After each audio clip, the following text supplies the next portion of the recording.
there's no scientific truth or new paradigm can arise in a vacuum vis-a-vis the opinions of the general informed public. If it doesn't fly with the general informed public, it doesn't matter what degree of internal rigor it has, an idea is probably doomed to a kind of obsolescence or a kind of obscurity. So this idea that I want to put forth, which is the product of many people's thought on the subject, not the least of which is my brother Dennis, and I've developed the idea in conversations with Rupert Sheldrake and Kat and Ralph Metzner and other people over the years, is basically an extension of orthodox evolutionary theory as it applies to the question of human origins. And then, having once established that part of the theory, going forward to try and see what kind of implications this revisioning of evolutionary mechanisms might have on contemporary life and the way in which we relate to ourselves and each other. The orthodox theory of human origins takes the position that the evolution of human beings from higher primates was an evolutionary process no different than the evolutionary processes which had refined the mammalian forms which preceded the primates, nor is it thought to be any different from any other evolutionary process. There is no ontological difference hypothesized. However, I think that using the language of the evolutionary biologists, we can show that there were factors present in the pre-human and early human environment that constellated a unique concatenation of events and genetic filtration devices which created the phenomenon of self-reflecting, language-using, culture-creating animals on this planet. Orthodox evolutionary theory takes the position that as the African continent became subject to an increasing period of dryness, which may have initially begun as early as 2 million to 1.5 million years ago, that the general tropical forest which covered the continent began to retreat in certain areas where water was a constraint, and grasslands arose. The arboreal primates, which were occupying a kind of climaxed evolutionary niche in the tropical forests before this aridity began, suddenly found themselves under pressure because the forests were disappearing. By changing their gait and learning to walk on the surface, by changing their diet and learning to include meat, and by refining their symbol processing capability, they transformed themselves from tribes of arboreal monkeys into creatures much more like the modern baboon. In other words, they became omnivorous, pack-hunting animals capable of moving over the ground at high speed and capable of exchanging a large number of vocal signals that related to exchange of information about hunting strategies, splitting, because, as I neglected to mention, simultaneous to these evolutionary changes in the higher primates, other mammals were evolving in an opportunistic situation vis-a-vis the grasslands into the many forms of ungulate animals which graze on the grasslands of Africa. Not only cattle, but ibexes and giraffes and many forms which are now extinct. the primates and the higher mammals then came into a relationship where both were competing for the grassland, and one became the primary predator on the other. Now, one of the curious and unexplained things about the major psychotropic plants that occur on this planet is that several of them are remarkably involved with human culture and the domestication of plants. I'm thinking of the ergotized rye, which figures in the Eleusinian Mysteries. Rye was a domesticated grass that through selection had been bred into this large kernel cereal grain. Similarly, the psychedelic mushrooms, which are most noticeable in nature, are the so-called coprophytic ones, the ones which grow on manure. In the Pacific Northwest, there are numerous species of very ephemeral mushrooms which grow in the detritus of the forest floor. But as far as we know, the Northwest Coast Indians never noticed them sufficiently to utilize them as a shamanic vehicle.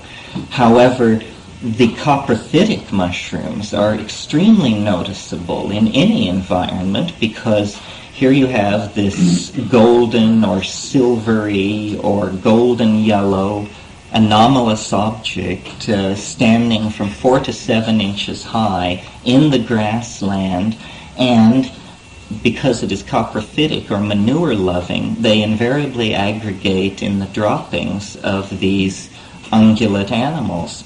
Well, it's very clear that they could hardly choose a situation more opportune for their being encountered by these omnivorous primates who are preying on these herds of animals.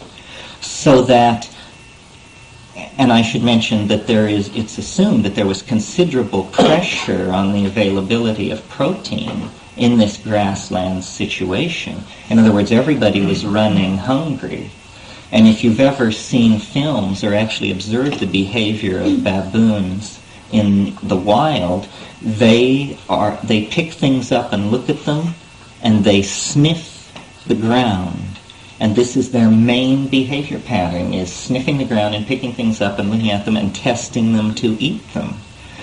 Well,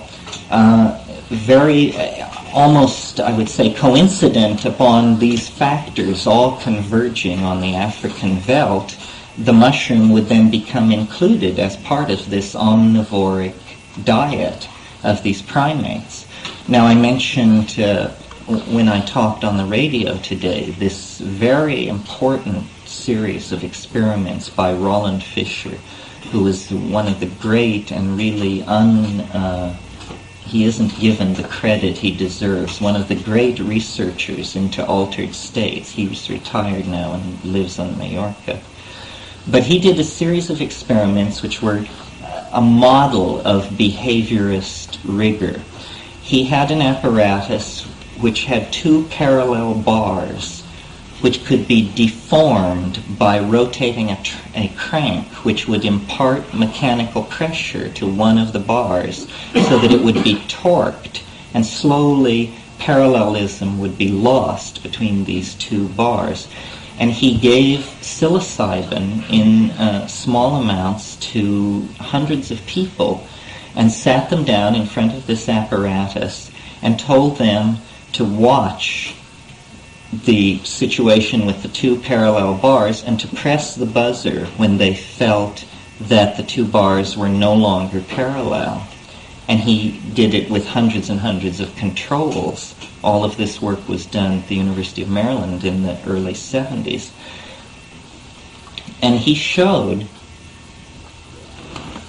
to the satisfaction of everyone, I think, that the people who were given the subthreshold doses of psilocybin were able to pick up this deformation faster than the controls, the unstoned ordinary subjects. And he said to me, jokingly, This proves, you see, that drugs give you a truer picture of reality than being straight. But it was quite so. What he didn't then make the leap to ask the question, well, then what impact would this increased visual acuity have had on an animal which was including this mushroom in its diet? And the answer is, if you were, as a matter of course, where you were eating all protein available in your diet, including this vision acuity improving compound, you would gain an adaptive advantage over individuals of your species which were not including this item in their diet. This is just as straight an exposition of the evolutionary mechanism as could ever be given. There's nothing wild-eyed about it. And the conclusion is that very quickly any primate not including this item in its diet would be written out of the picture by being maladaptive. Well, that's what happens when you take psilocybin in the subacute dose, but obviously it would be explored at all dosage levels. Now, it has another curious property, which a number of researchers have noted, a property of the mushrooms, which is that they seem to activate or stimulate the language-forming center of the brain, whether that's a physical location or simply a name for a set of functions. It seems clear that psilocybin, by its ability to inspire glossolalia, inner voices, spontaneous shamanic singing, etc., operates on the symbolic processing parts of the brain. These were, recall, pack-hunting animals, which had already evolved a complex set of signals arising first out of their arboreal existence and then transferred into this pack-hunting mode. So it's reasonable, I think, to suggest that psilocybin can be seen in that situation as a catalyst for language. It is a catalyst for greater visual acuity and hence hunting prowess, and it is a catalyst for greater hunting prowess expressed through a greater facility for the processing of symbols. At a still higher level, this gives way, of course, to the shamanic experience that we associate with psilocybin, which is the visionary state that does not have any obvious evolutionary efficacy, basically because you lie down and close your eyes and don't move around and cease to be an actor on the stage of Darwinian competition. So I think it's reasonable to suggest that the development of language and the dominance of this particular adaptation of the primates can be put down to the fact that there was a catalytic enzyme in the diet which was pumping this to the detriment of all its competitors. For instance, the other great apes, the gorillas and the orangutans, did not adapt the omnivorous strategy, did not adapt the running gait, and they are, of course, in danger of extinction and never achieved high culture at all, except, of course, for cocoa. So this, I think, is the hidden factor.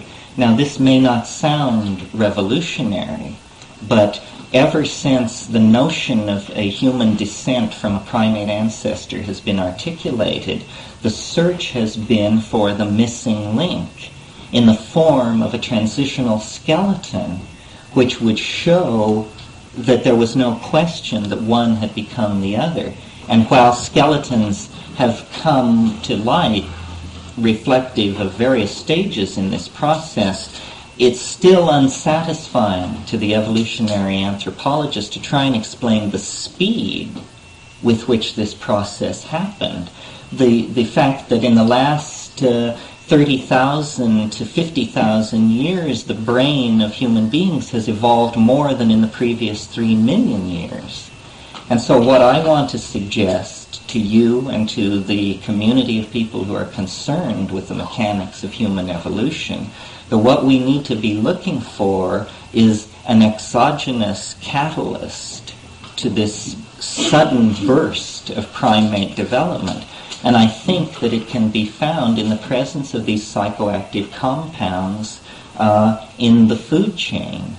Now, at a slightly later stage, this, as cognition and self-reflection and language are all beginning to template onto reality, it seems very clear to me that the cattle would be seen as the source of the mushroom. The mushroom would seem to that mentality as obviously a product of the cow, as milk, meat, or fuel, meaning the dried manure, burned as fuel, so that the mushroom was a gift of the cow, you see. And then the experience of the mushroom is the experience of this feminine informational matrix that knits everything together and infuses it with numinosity, but it is specifically feminine.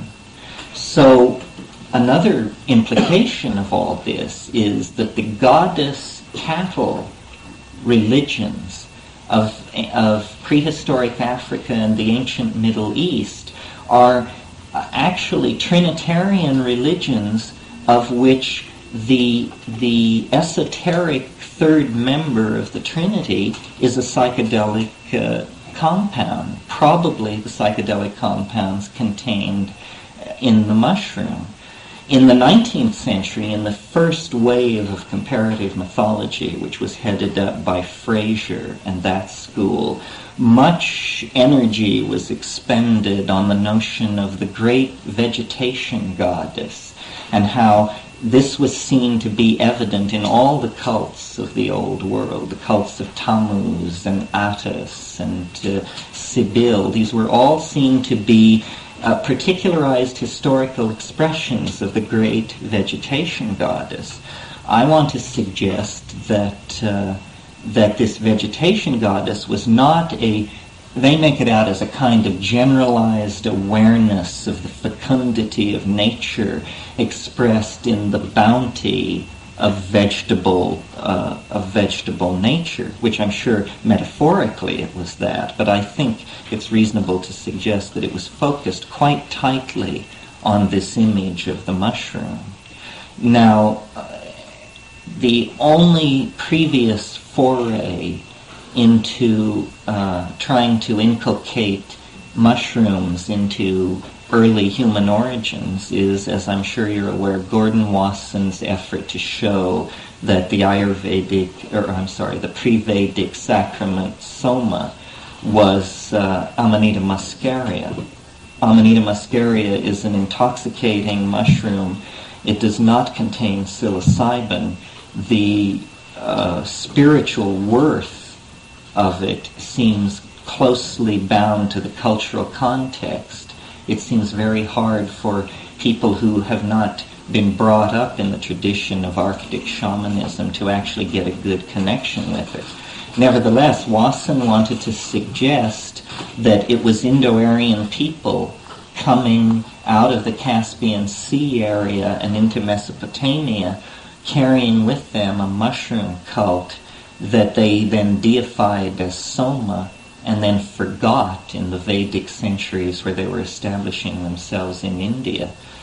I think that a different view might well be that these Vedic people, when they swept down from the Caspian Sea area, encountered a mushroom religion, and that was a goddess cattle religion. You see, Amanita muscaria is not symbiotic to cattle. It's symbiotic to birch trees. It has an entirely different kind of symbiotic relationship.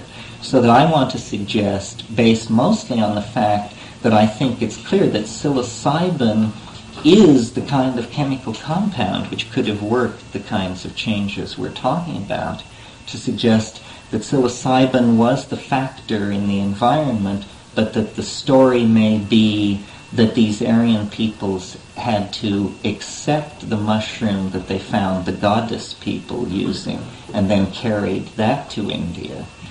Now, this tradition occurs as late in the West as the Eleusinian Mysteries, which Wasson made a strong case that the Eleusinian Mysteries were ergotized rye beer, that a non-toxic strain of Claviceps paspali was actually infecting the rye which grew on the Eleusinian plain, and that a beer was brewed out of this, which was the intoxicating sacrament of Eleusis. His case is very convincing. However, he doesn't mention the strongest competitor in terms of an interpretation of the Eleusinian mystery, which is that Robert Graves showed that the recipes for the Eleusinian ambrosia always contained words which could be arranged in such a way so that the first letters, when read downwards, would spell out the word mushroom in Greek. This is called an ogham, O-G-H-A-M, and I'm sure you're all familiar with it. And he showed that the ingredients of the Eleusinian ambrosia, which were always listed as honey, barley, something else, and water, and he said, what kind of an ingredient is that? Everybody knows that water is an ingredient of beer, but he said the word water is always present in order to provide the letter which is necessary to form this cryptogram which explains that it was really mushrooms. It's interesting that Greek culture there was a school of scholarship in the early 19th century which held that high Greek culture was derivative from Mycenae, the Mycenaean kingdom, of which the House of Atreus were the ruling family. Well, this MYC sound is a mushroom sound. It's philologically a clue.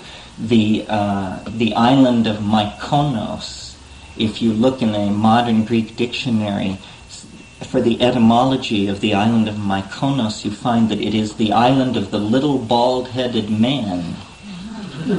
Well, now I ask you.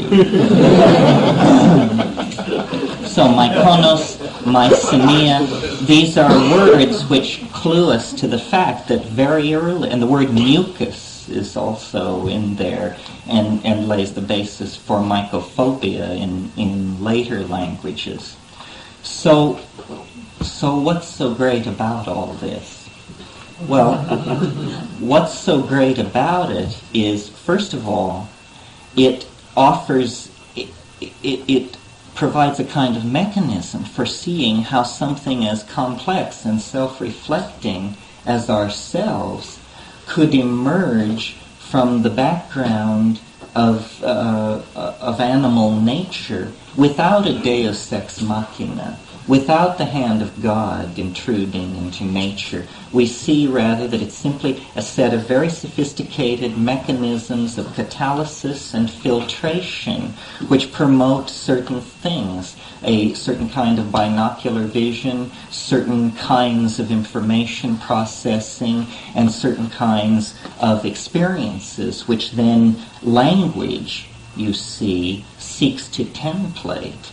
And these pack-hunting monkeys, once they had the sacrament of mushroom intoxication, had an object for the inner ocean of language to beat against in an effort to describe and encompass and communicate it, that laid the basis for religion. The word religion is related and based in the idea of origins. Religio is the going back to the origins. It also has, this idea also has an implication for the modern dilemma of attempting to relate to drugs. I mean, what are they? Are they good? Are they bad? Are they the scourge of the devil or the portal to enlightenment? What are they? And I'm speaking now of plant compounds. How are we to relate to the plants which intoxicate? Do they drive us mad? Or do they return us to the religio, to our own origins? Are we to see the states of mind which they invoke as tremendously alien? Or are we to see them as, in fact, a way of going back to the primary situation in which everything that we call human found genesis? And I think that because science is the reigning religion of the modern world, if you want to change people's minds about something, you have to get scientists to change their minds. And what evolutionary biology, to its detriment, has ignored is the role of all forms of symbiotic relationships in nature. The Darwinian idea of evolution is, it's a world of fang and claw, and the swiftest, the cruelest, the largest, the fastest, these dominate. The actual situation has been seen to be now for about 30 years, but the implications are making their way very slowly into orthodox evolutionary theory, is actually cooperation is what nature seeks to consolidate and conserve. And it is the species which can make itself most user-friendly to its neighbor species, which actually survives. That's why, there is hardly a tree which grows on this planet without a mycorrhizal relationship to a fungi. A mycorrhizal relationship means that the tree cannot grow and live unless the roots are covered by a fungus, which is a completely independent organism, but which mediates the buffering and transport of mineral salts and that sort of thing, and makes the exterior environment palatable to the tree. Now, I mentioned today on the radio, many of these relationships start out as parasitic, but a parasite is either an evolving or unsuccessful symbiote, because there is no percentage in a biological relationship where you kill the host. And this is what parasites do. They are lethal, and they spoil the party. They kill the host, and then the guests have nowhere to go.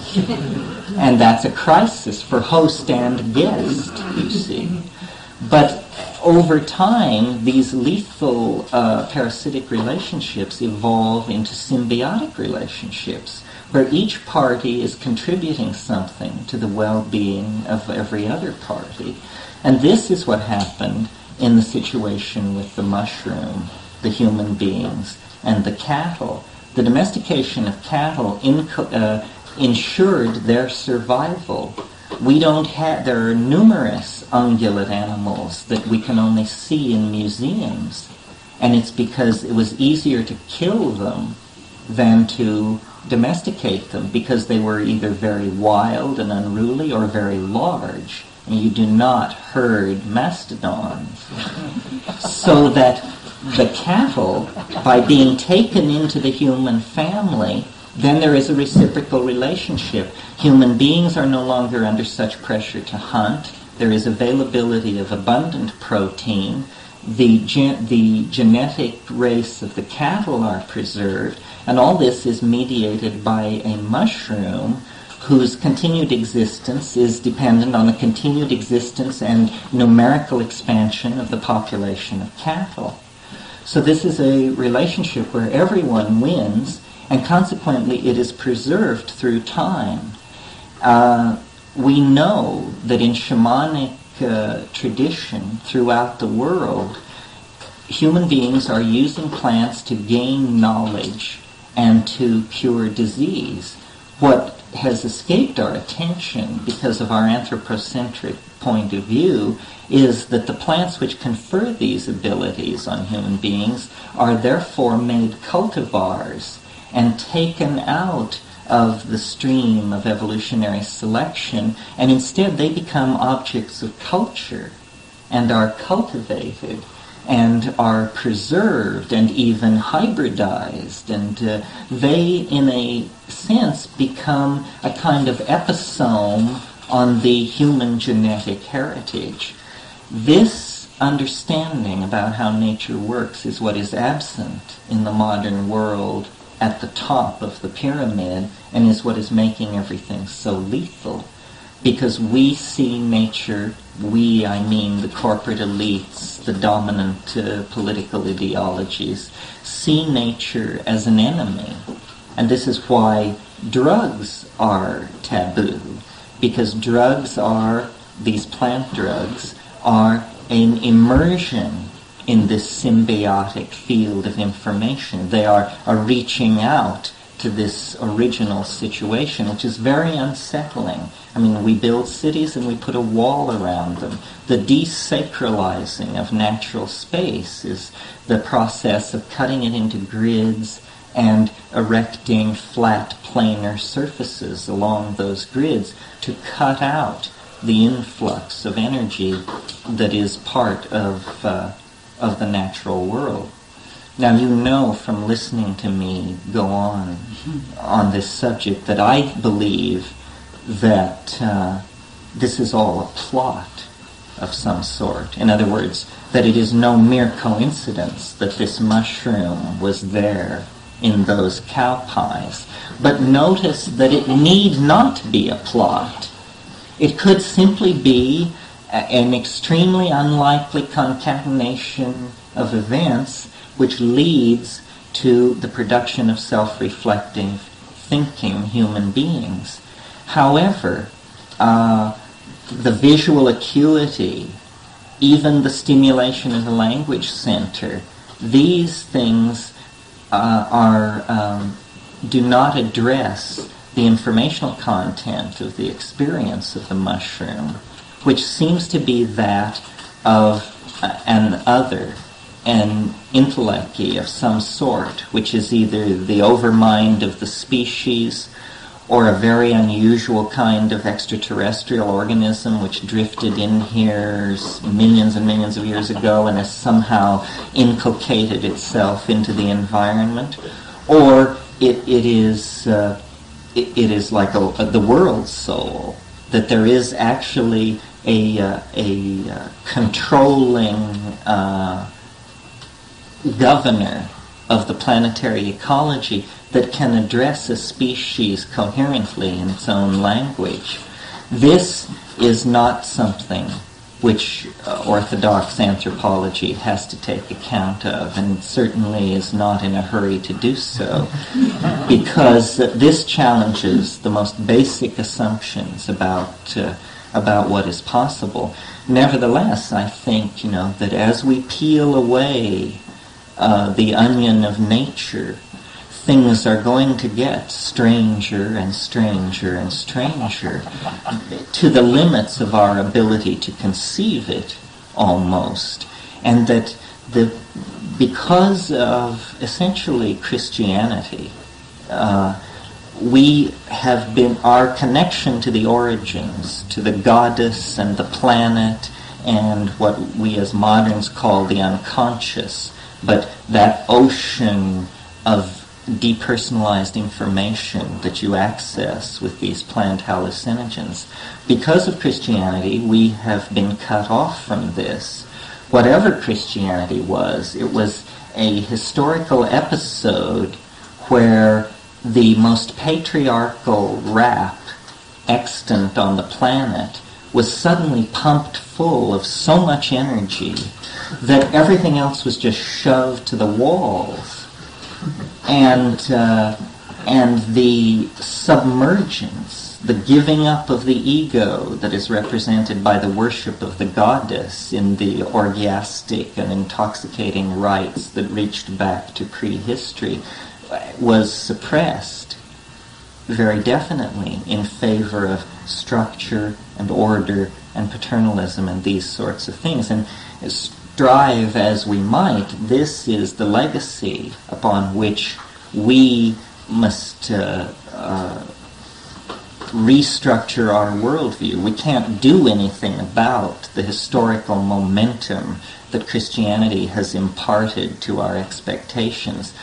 All we can do about it is raise it to consciousness, examine it, and then try and think our way around it. But it gives rise, because it was the heir to the late Hellenistic tradition of dualism, it gives rise to these tremendous divisions between the natural and the human world, between self and world, between you and me, between life and death.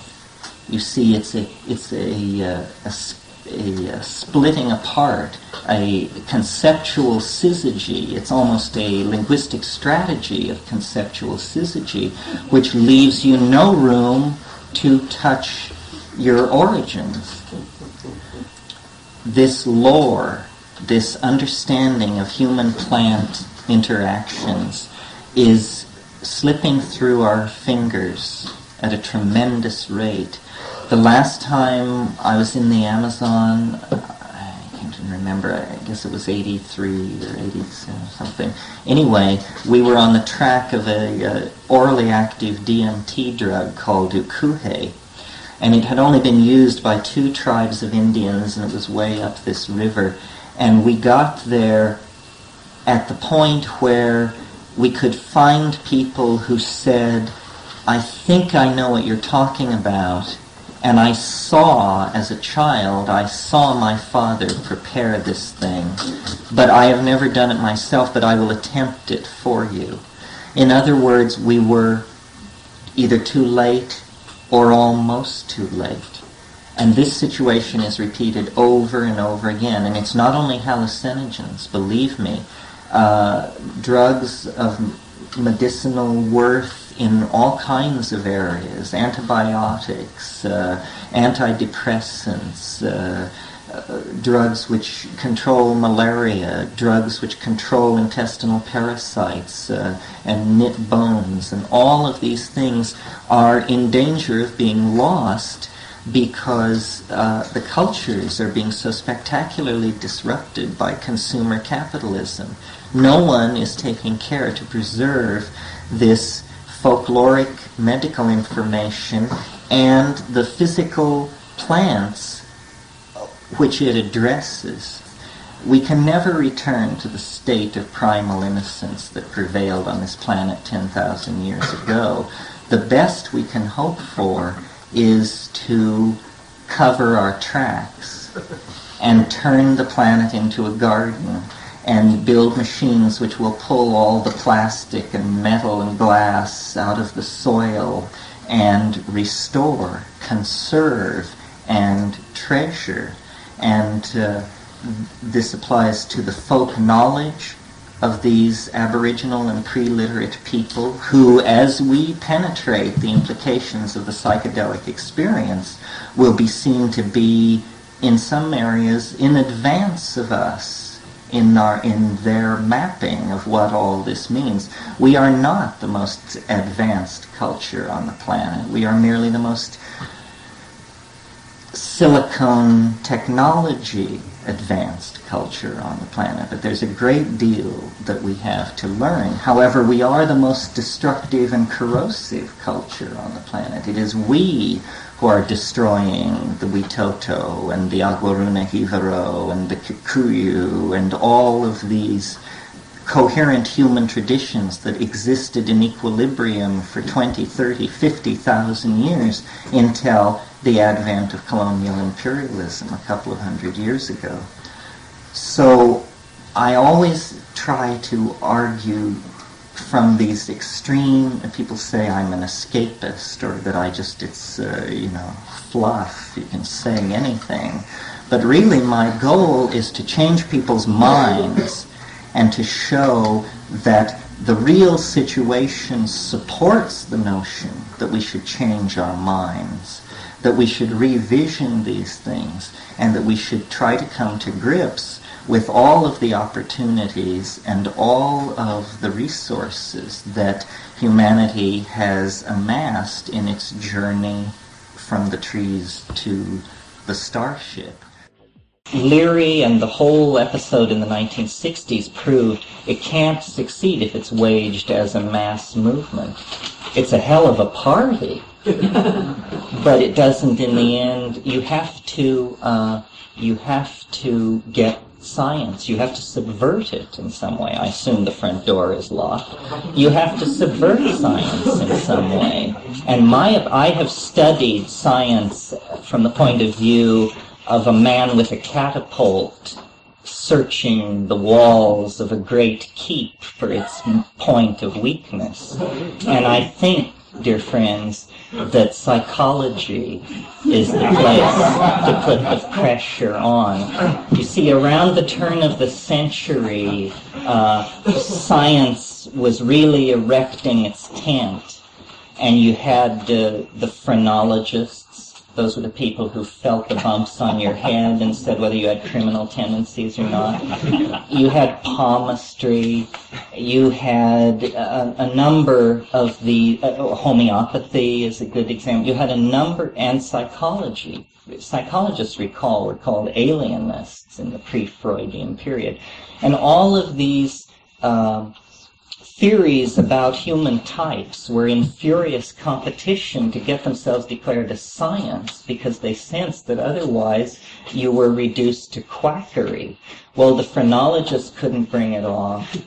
My impression is the homeopathists only convinced themselves. The palmists convinced not a great number of people, but the psychologists actually brought it off. And around the mumbo-jumbo of Freudian analysis, they were able to claim that they had a science that described what was going on with human beings.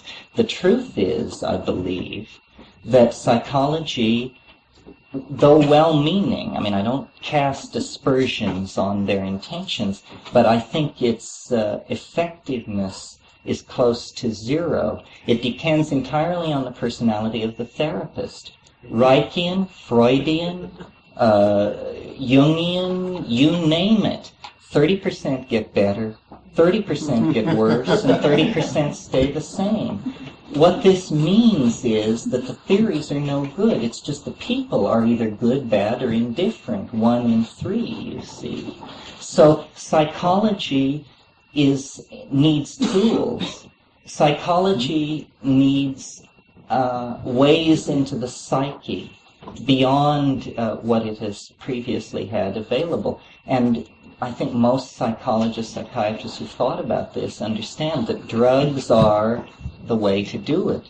That the way you study the atom is you smash it, and then you pick up the pieces and weigh them and calculate their trajectories and all this. The way you study the psyche should be by perturbing it. You know, you cannot figure out what's going on with a pond of still water unless you drop a rock into it, and then you see waves move out, and you say, oh my gosh, it's a fluid medium. It has a shifting refractive index. It has all these properties. This is a reasonable strategy for understanding anything. And the fascination with shamanism is, I think, the sign that psychology is willing to own up to the fact that it is desperate for new insights into human dynamics. So I am hopeful that we can arrest the attention of psychologists and get them looking at shamanism, all of shamanism, even the parts which are perhaps less effective than the intoxicating and hallucinogenic plants, but studying how sound drives imagery and how certain kinds of linguistic expectations lead to certain kinds of results. And so this garden in Hawaii, which will appeal, as I say, to chemists and taxonomists and botanists. But these are established sciences with established methods which will simply inculcate us into their triumphal forward march. But there is actually a possibility of revisioning psychology, of changing it. One of the great things, I think, about the recent flap about Adam was that unnoticed in all the shilly-shallying that went back, was a new paradigm actually was introduced into the practice of psychotherapy, a paradigm that has been absent for thousands of years. It was the notion that the doctor takes the drug. In some cases, that has been absent. There is no concept of that in Western medicine. That really is a new paradigm. So, what a garden such as I'm describing would do in Hawaii is it would simply lower the energy barriers, make it easier for these professionals to explore these areas which otherwise might be closed to them for institutional or financial reasons. So you haven't heard of the cultural survival? No, I haven't heard of it. Oh, it's an attempt to save a lot of these pre-literate cultures in situation, like their present project is to try to keep Huicholi culture alive, although they're being exploited for as cheap labor and so on, and being taken off the reservation. Well, see, I'm ambivalent about that. I mean, I think it's a very strange kind of cultural chauvinism which goes to somebody else and says, you're a museum piece, and we're going to give you a 500,000-acre reserve, and we're not going to let anybody bring metal or transistor radio so that your wonderful culture can be preserved. I think that what has to be preserved is the knowledge, because it's impossible to stop the forward march of information. I mean, it is, even today when you go to the Amazon, you go miles and miles and miles up these rivers, and the people are hardly wearing any clothes, and there's only one motorboat on the river, and they've never seen an automobile, but everybody's carrying transistor radios and can get the London fix on gold at a flick of a switch, and how do you stop it? It permeates everything. So rather than try to halt the inevitable globalization of electronic culture, I think we should furiously try to preserve the information and interview everybody and then do what we can with it. Otherwise, it becomes a kind of cultural chauvinism. Well, I'm not sure if all cultures want to be assimilated, really. Well, but what culture ever got to vote in the past? It's a problem. I agree, because I am not enamored of this culture. I think it's tremendously dynamic. I think it is transitional to a culture of star flight and psychological depth. But, this is the chaos at the end of history.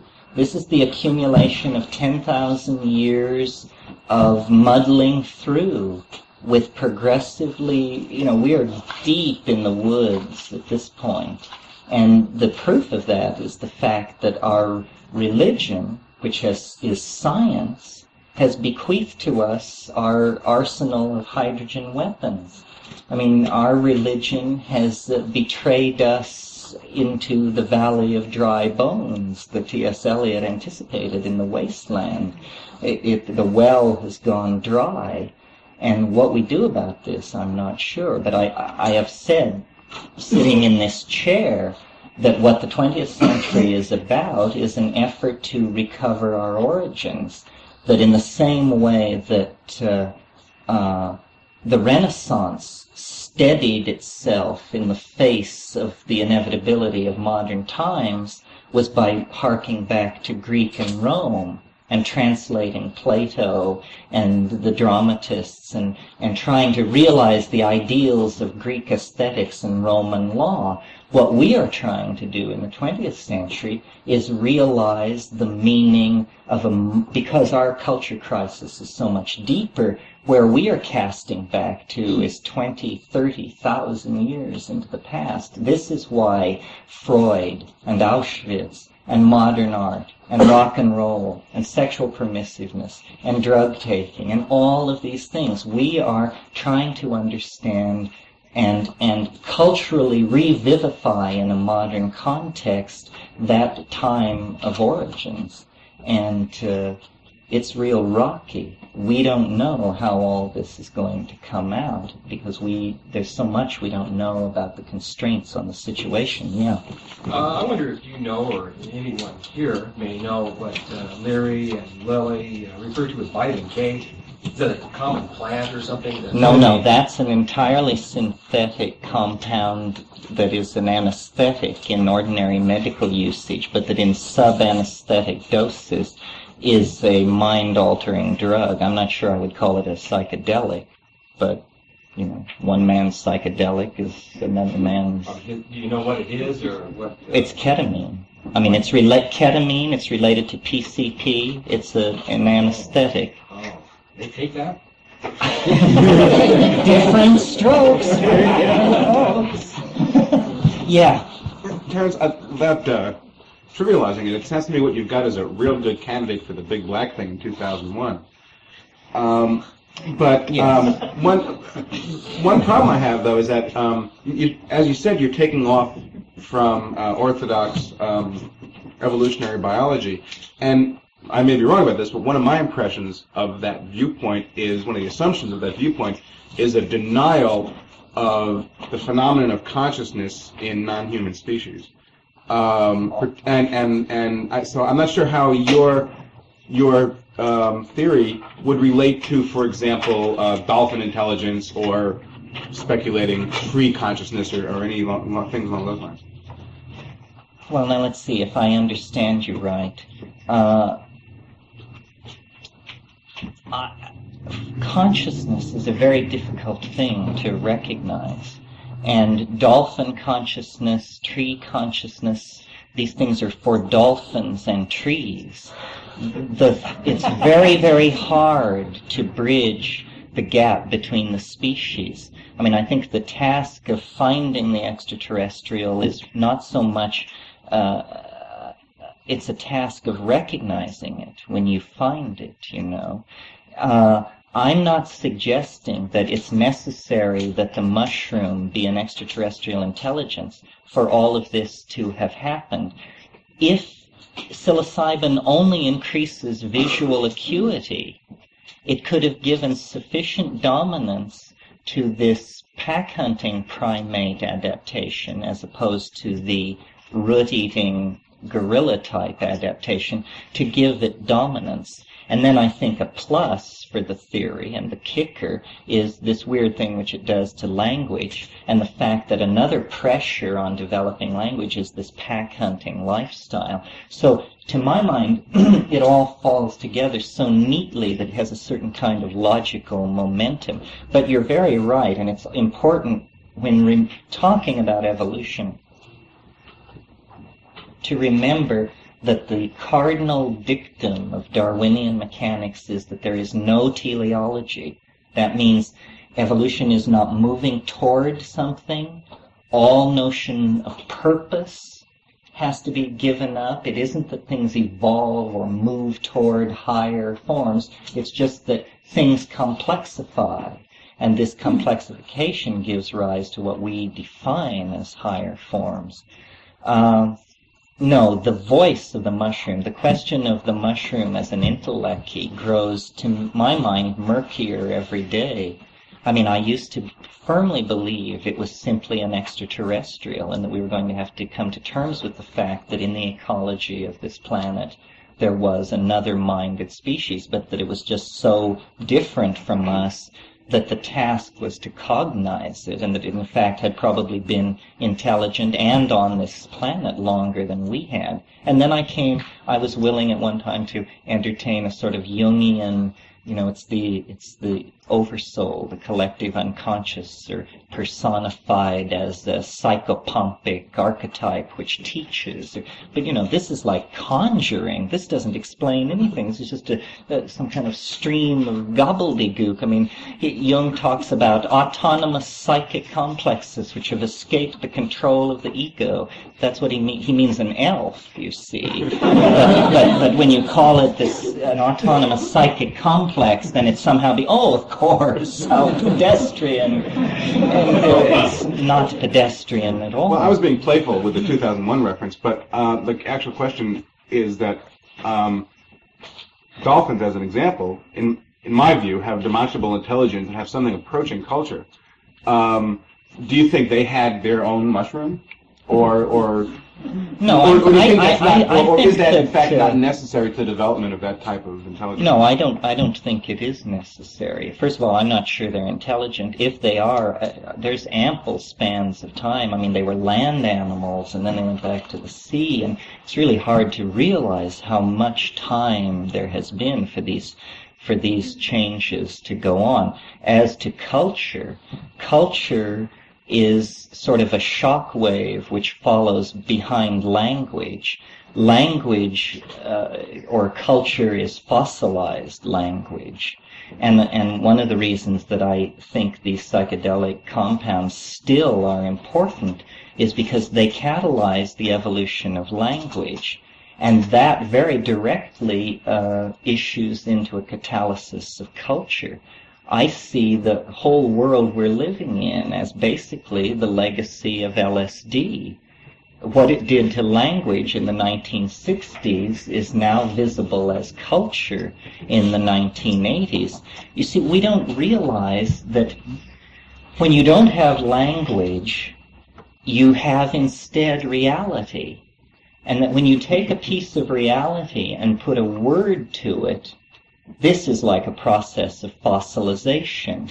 The original thing is completely dissolved away, and mimicking it and left in its place is a template of it, a pseudomorph of the original thing. Well, first you have a word for one thing, and then you have a word for another thing, and pretty soon, like a choral creature, you have completely erected a symbolic reality. It stretches from the moment of the Big Bang to the heat death of the universe. You can explain everything, but this explanation has somehow precluded any kind of involvement with it. And we're living inside this. What is real is not the walls, the streets, the buildings, and the electrical wiring. What is real are the linguistic structures which allow such things to come into existence. And I think that these psychedelic compounds, these psychedelic plants, catalyze language. This is why before history, or before modern history, the shaman was always connected with the notion of poetics. It was realized that what real shamanism is in the aesthetic expression of it, not the curing expression of it, what shamanism was language work, stretching the envelope. Isn't that what engineers call it when they design a plane which can go a certain speed and then they go 1 mile faster? This is what the shaman tries to do. He tries to stretch the envelope of the linguistic context. And over thousands and thousands of years of doing this, you arrive where we are.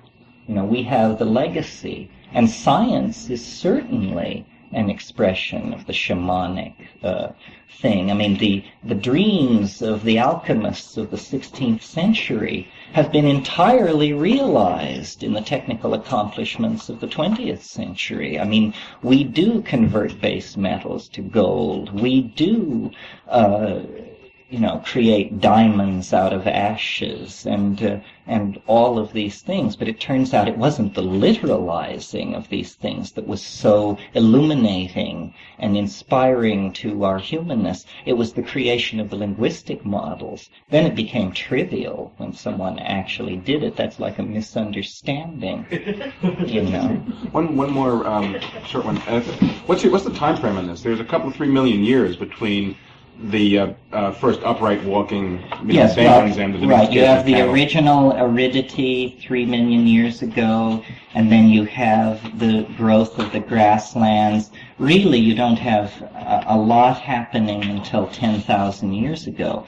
That's where we begin to see that all the elements are in place, and that this has probably been going on for a long, long time. This is post-Neanderthal. basically. Yes, very recent. Did I mention that in the Tassili Plateau of southern Algeria, there are cave paintings which have never been commented upon, so far as I'm aware, by any orthodox anthropologist, which clearly show human beings dancing, holding mushrooms in their hand, racing in a kind of round dance in one case, and then in another instance, a single human figure wearing a kind of bone apron and with mushrooms sprouting out of the body and with mushrooms clutched in the hands. And this is the earliest and only evidence of mushroom use that we have from Africa, but it's very conclusive. The massive growth in brain size has occurred over the past 30,000 years. In other words, within the time frame when all of these elements would have been present on the African veldt. And I've sketched this very quickly because, first of all, you're not professionally interested in the details of evolution of ecosystems, but for instance, Carl Sauer has argued that there is no such thing as a natural grassland, that grasslands are the earliest artifact of human existence on this planet, and that we created them with fire and repeated yearly burning because yearly fires promoted the growth and rapid evolutionary selection of grasses, which promoted the production of cereals. And the proof of this contention is pretty easy to understand and hard to overthrow, and it is simply this, that if you have a grassland which abuts a virgin forest, you go into the forest and you find that none of the grassland species, none of the newly evolved grassland species are present in the forest, but in the grassland, many of the forest species are found to have adapted forms which are living in the grassland. Well, that's a very, very clear proof that the grasslands are recent and worse successive upon the forest. So this is another context. Perhaps humans were the agency which created this entire environment where this evolution of ungulate animals and pack hunting and all of this could have evolved. The impact of human beings on the planet, there was just a conference about 6 months ago in Boston in which paleontologists of the mammalian paleontologists gathered together and pretty much concluded that the major force promoting the extinction of the large mammals all over the world was man. And up to that, the Irish elk, the Ontodoth, the huge pigs which were 7 feet high at the shoulder, the giant armadillo, the 14-foot high ground sloth. All of these creatures disappeared because of human agency. It wasn't, as had previously been thought, that their size caused them, placed such constraints on their food gathering ability that they became extinct. No, it was that they were hunted out of existence. Phil? There's a parallel point I think is important to bring up. You've been talking to your brother about the occurrence of tryptamines in the Middle East because of some of our recent experiments.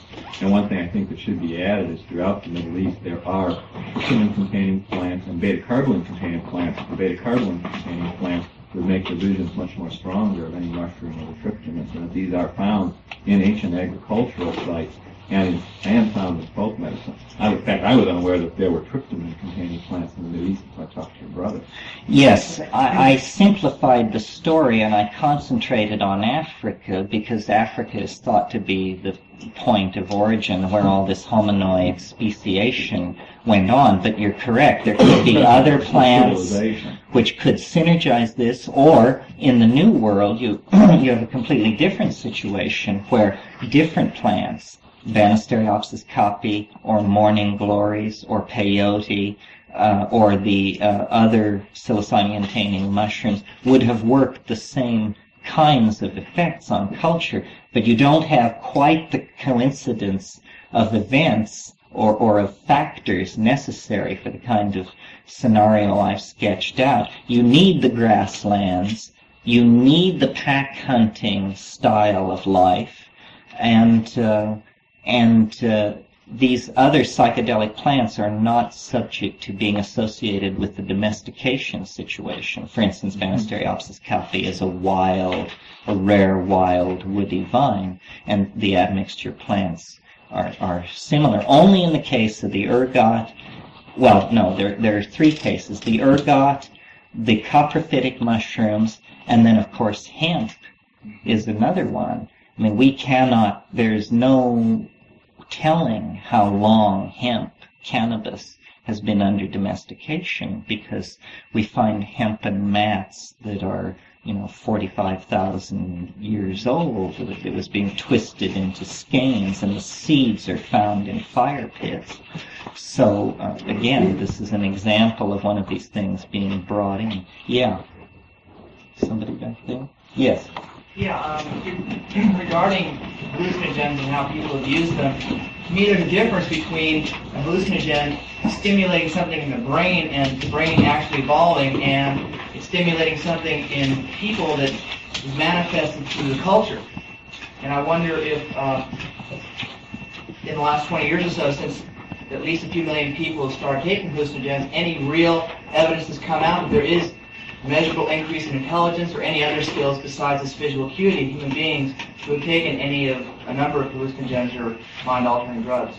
Well, an evolutionary biologist would say there just hasn't been time, and that's a reasonable answer. But, if you go down to Silicon Valley, to these software writing places, or anywhere where technology is on the cutting edge, I mean, all these guys have ponytails down to their ass, and it's very clear that they are heads, that heads are in charge of designing the cutting edge of culture.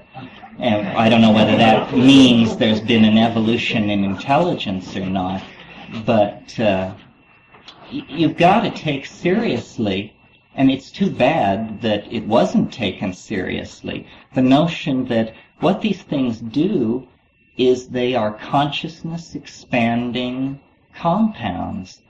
Well, we gotta have more consciousness. That's what we're short of at every level, especially the managerial and control level. So if these things actually expand consciousness, then we should be going full bore to find out what this is all about, because it is our stupidity which is holding us back.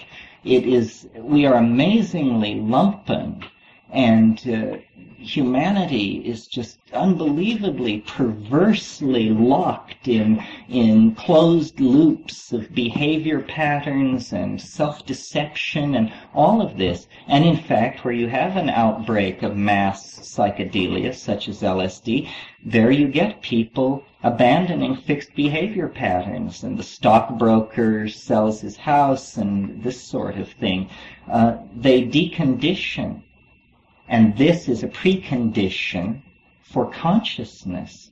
How can you evolve your consciousness if you do not decondition yourself from the mold into which it has been poured and ossified? They liquefy. It's almost like the alchemical metaphor of the solutio. Everything is dissolved, and then everything is recrystallized in a new form. But consciousness expansion must loom large in the history of the species. I see all of history as a psychedelic trip. If by psychedelic trip we mean an experience of consciousness expansion that ascends through successive levels. I mean, this is a trip which has lasted 1,500 generations, and we are not the same people who began it. I mean, they were all sitting around scratching and picking fleas. We have carried through the legacy because of the ability to epigenetically encode information so that the experience of each generation could be saved and passed on in the form of records of some sort to the next generation. We have amassed a vast amount of consciously expressed material. The problem is we're not making good use of it. I mean, in a microcosm, I think it was William James who said, it's fine that we line our rooms with books, But if we don't read those books, we're no better off than our cats and dogs. And this is sort of what the psychedelic experience is an invitation to. It's an invitation to read the Akashic records, the real books, the books that have accumulated in hyperspace out of the blood, sweat, and tears of 1,500 generations of explorers. We are the inheritors of that legacy. They have carried us from monkeyhood to within 15 or 20 years of starflight, machine intelligence, genetic immortality, so forth and so on. It would be a great pity if we were to drop the ball. And I think that blame would accrue rather directly upon us. We owe a debt to those people. The only way that the conquests, the pillaging, the dispersions of people, the pogroms, the only way the horror of history can be redeemed is by giving history a meaning, you know? And the meaning has to somehow be commiserate with the toil and the suffering that was required to produce the situation where that meaning could be generated. So every successive generation of human beings has had this incrementally increasing responsibility and an incrementally increasing set of tools for righteously shouldering that responsibility. And this is our situation. It's simply that we are either the penultimate or the ultimate generation. You know, there's an Irish prayer, may you be alive at the end of the world, meaning may you be a part of the transformation of transformations, which gives everything meaning. And I really believe it isn't going to go on for centuries, people. We aren't going to put standard stations on planets around Alpha Centauri, and we aren't going to export Tylenol to the stars. It isn't like that. It is accelerating at so rapid a rate that we are going to become unrecognizable to ourselves within the lifetimes of most people living in this room. So how do you come to terms with that? And how do you help everybody else come to terms with that? This is, I think, the dilemma of all of our lives. And, you know, I've chosen to respond to it by centering in on these the hallucinogenic, ecstatic experience. I couldn't have done otherwise. It seems to me obvious, but I suppose to Hitler, National Socialism seemed the obvious solution. So I'm not saying follow me. I'm saying we all have to respond in some way to this legacy, this responsibility, and this challenge. And if there is anything on this earth which expands consciousness, it should be fully and exhaustively explored without cultural bias, without fear or prejudice. And talks like this, people like yourselves, we are, you know, a small, thin voice in the wind, but it has to be said because it seems to be right. Yeah. Then why are you going to do this under the reach of American jurisdiction? You mean why not do it in another country? Well, why not do it under American jurisdiction? Ah.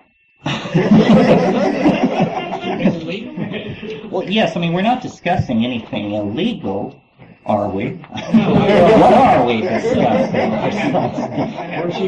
I'm advocating that all these ethnomedically significant plants need to be preserved so that professionals will have an opportunity to sort through them. The issue of consciousness expansion is just like the issue of your sexual conduct. It's nobody's business. I mean, surely your mind must be the most private part of your body, and it should be treated as such. So on one level, I'm talking about almost political and societal programs. Let's preserve plants. Let's preserve folklore for professionals. But there are no professionals in the field of self-exploration. That's everybody's job. I mean, you all are PhDs in consciousness exploration, or if you're not, you should be, because what else have you got going, you know? Yes.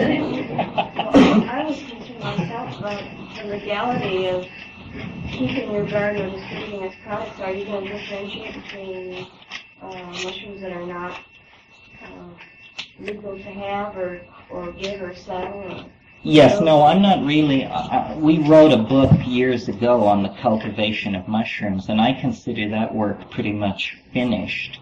And I'm much more concerned about these very obscure plants, higher plants, you know, not fungi, but higher. They haven't made it legal yet. No, they're not illegal. They're virtually unknown to science. I mean, what we're talking about is tracking down rumors and that sort of thing.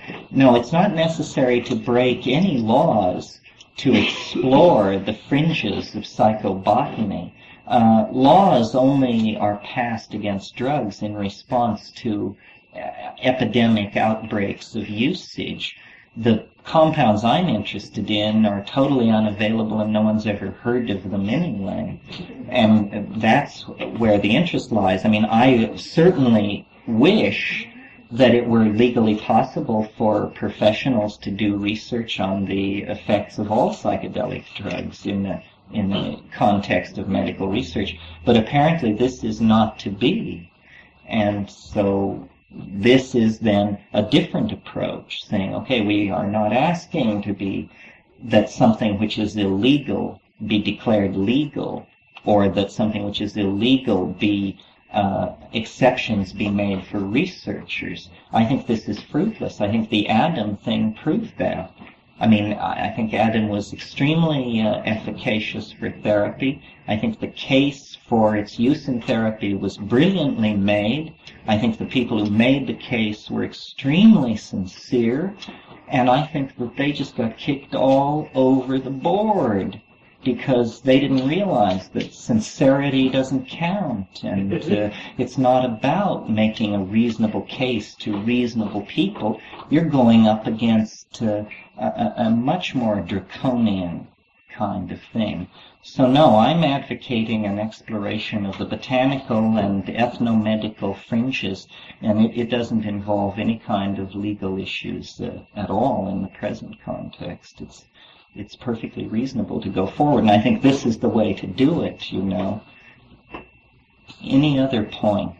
Yes. Yeah, I thought you'd, briefly relating to your last point, I thought you were doing some experimentation with iboga root, which containing ibogaine happens to be illegal. No, I've never experienced ibogaine. I'm very interested in it. Of course, if I ever did it, I would go to Gabon, where it's not only legal, but a tradition. But that wasn't one of the plants I have in mind. It would certainly be interesting. I know it's being used in studies of inhibiting heroin addiction and this kind of thing.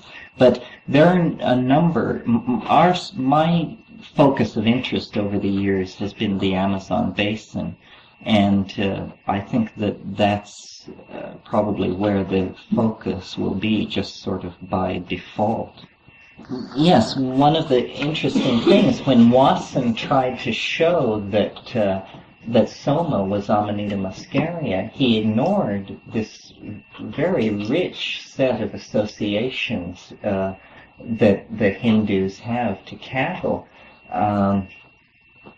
I think that probably soma was not Amanita muscaria, but it was Stropharia cubensis. The interesting thing about soma, the god, because it is also a god as well as an intoxicant, was that it was a male lunar deity.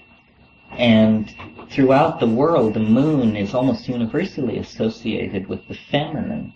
I believe there's a North American Indian tradition that associates the moon with masculinity, but in this Soma tradition, you get a masculine lunar figure, and then in Mesopotamia, in the god Nanar, or Sin, there is also a male lunar deity.